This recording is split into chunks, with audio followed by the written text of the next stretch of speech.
Hey guys, what's up? My name is Brianne Genuino, half of the full course keto duo, and today I just wanted to have a little bit of a chat about one of the biggest parts of my keto diet experience, and that is keto rash. So if you don't know what keto rash is, it is a rare inflammatory condition of the skin characterized by a red itchy rash around the trunk and neck area. And my experience with keto rash started on day 11 of doing the keto diet. It was after a really sweaty gym session. I came home and I noticed these little red splotches right where my sports bra goes on my shoulder. And I really didn't think much of it. My skin is pretty fair and it usually gets red and irritated like that if I have like my purse on my shoulder or a backpack on. So it really, I thought it was just my sports bra was a little too tight and I was doing a lot of jumping, so I thought maybe it rubbed. But 5 days later, on day 16 of the keto diet, it had spread across my entire chest. These red splotches just everywhere. And while it wasn't uncomfortable for me, it was very alarming. And so me and Joe started to do research on what it could possibly be. And we found that the look of it was very comparable to what the keto rash looks like. The only thing that I wasn't experiencing was the itch, but other than that, it looked very similar and the signs and symptoms were very similar. So then we started to research how to cure the keto rash. And there's a lot of different theories on what even causes the keto rash. Acetone in the sweat, intestinal dysbiosis, candida overgrowth, toxic bile or poor bile flow, release of stored toxins, a histamine reaction, nutrient deficiencies. And with so many possible causes, it became really overwhelming to even think about trying to cure it, because how can I cure it if I don't know what the cause is? So we kind of just kept going. It wasn't really too much of a pressing matter because I wasn't uncomfortable. But then 3 days later, on day 19 of doing the keto diet, it had gotten so itchy that I couldn't fall asleep without numbing my chest with ice. Yeah. It's pretty bad. And then there's like spots coming in right here that are getting itchy. It traveled. That's really itchy. And then behind my back. Yeah. Pretty bad. So that's when it became more of a pressing matter. And just as there are a lot of theories on what the cause is, there's a lot of different possible cures for keto rash. The first one that I tried was to just wait it out and to let it heal on its own. And if you've ever had keto rash and you know what that intense itching feeling is like, you know that it is very hard to just live with that through your day-to-day life.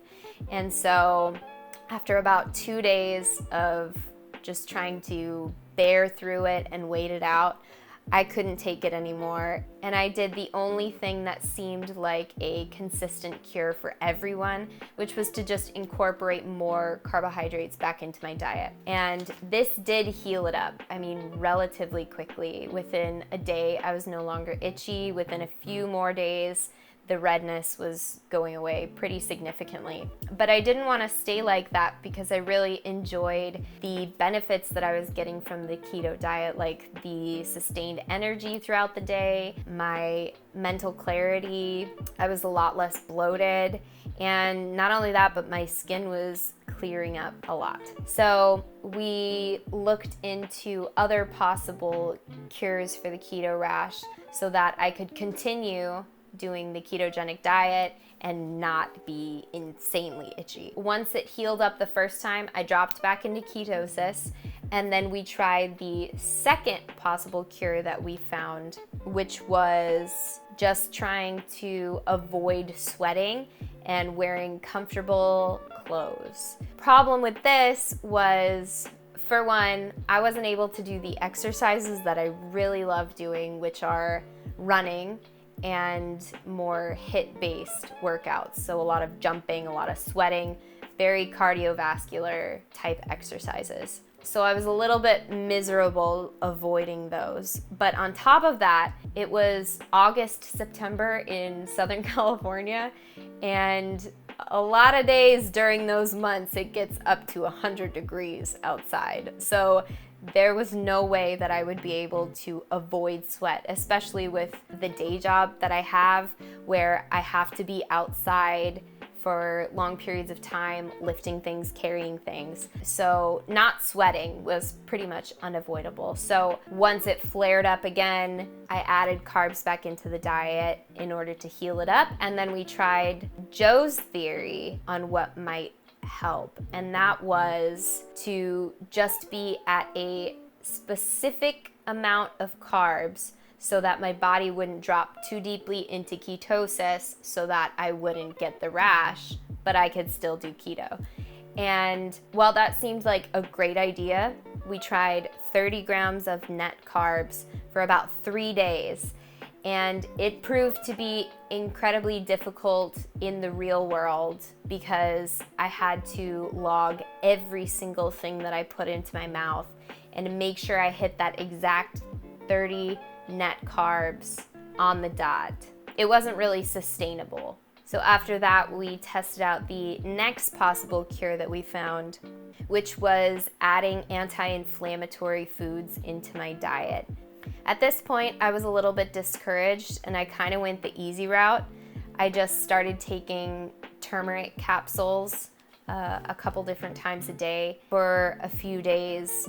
And after not really noticing any type of improvements after 3 or 4 days, I kind of scratched that one off the list. So then we moved on to the next possible cure, which was allergy medication, because one of the possible causes of keto rash is a histamine reaction.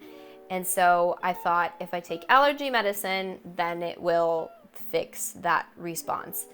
But after taking allergy medicine for a few days, I didn't notice any improvement again in my skin. And at that point, it was kind of feeling hopeless. Like I wasn't going to find a cure for this and I would just have to go back to the way I was eating before. There were a couple different methods that I was very skeptical about trying, one of which was antibiotics. There were a lot of people going to the doctor's office to try and figure out what this rash was.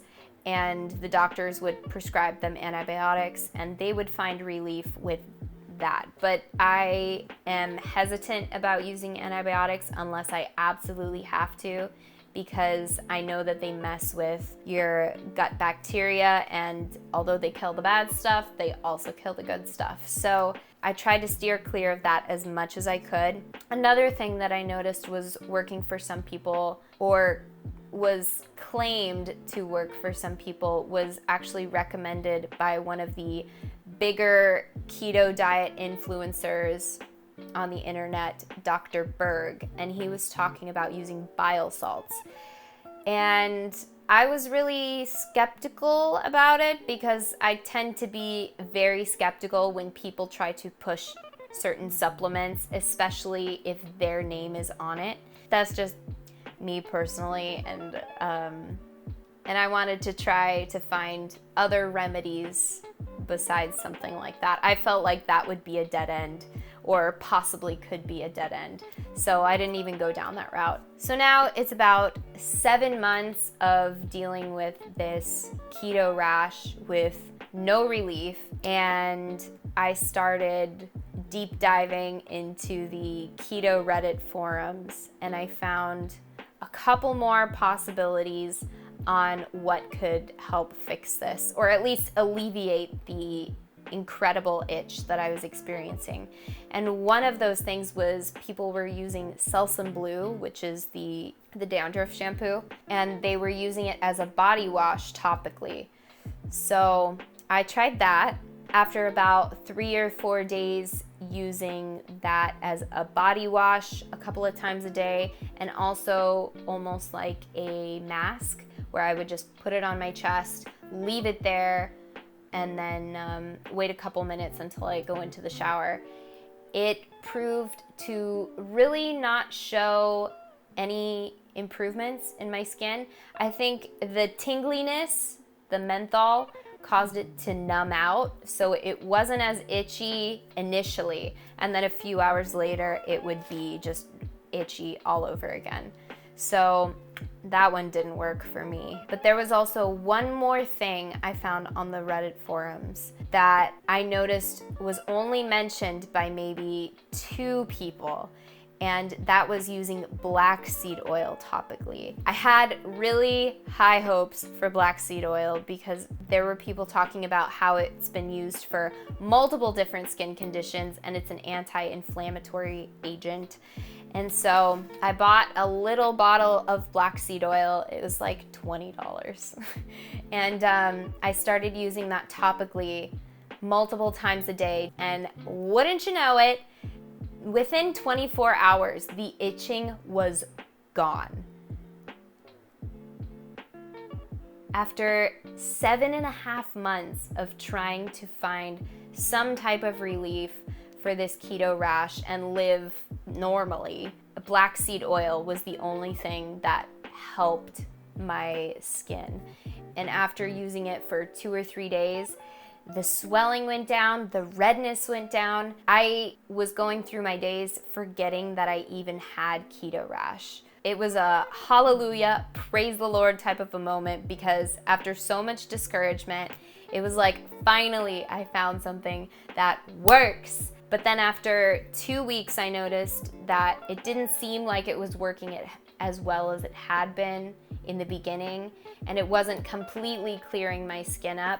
So then I went back to what I was very skeptical about in the beginning, which was using bile salts. That was my last resort option besides antibiotics. So I bought some bile salts on Amazon, and I started taking them with every meal along with using the black seed oil. And that seemed to clear it up really, really well. And today I can go exercise at the gym and sweat as much as I want and not have to worry about immediately taking a shower after I get home. And I can eat what I want now and not have to worry about insane itching and discomfort. And that's a pretty cool thing. If anyone has suffered from keto rash, or if you're currently suffering from keto rash, I encourage you to try out black seed oil first and foremost, because that is what helped relieve my itch completely. And then also try out some bile salts and see if that helps you. And I can't promise that it'll work for you, because like I noticed in all of my research that I did on keto rash, different things helped for different people. But I can confidently say that it worked for me, and I really hope that it can help you. If there is anyone who's experienced keto rash and found something that worked for them that didn't work for me, or that I didn't even list, please go and leave it in the comments down below so that other people can glean from that wisdom and that experience that you've gone through. And if you liked this video, please give it a thumbs up, because it really helps our channel. If you want to subscribe to see lots of keto recipe videos, go ahead and click that subscribe button down below. I don't even know if I'm pointing in the right place, but you know where that subscribe button is. And I guess that's it. Thank you for watching. We'll see you guys next time. Bye.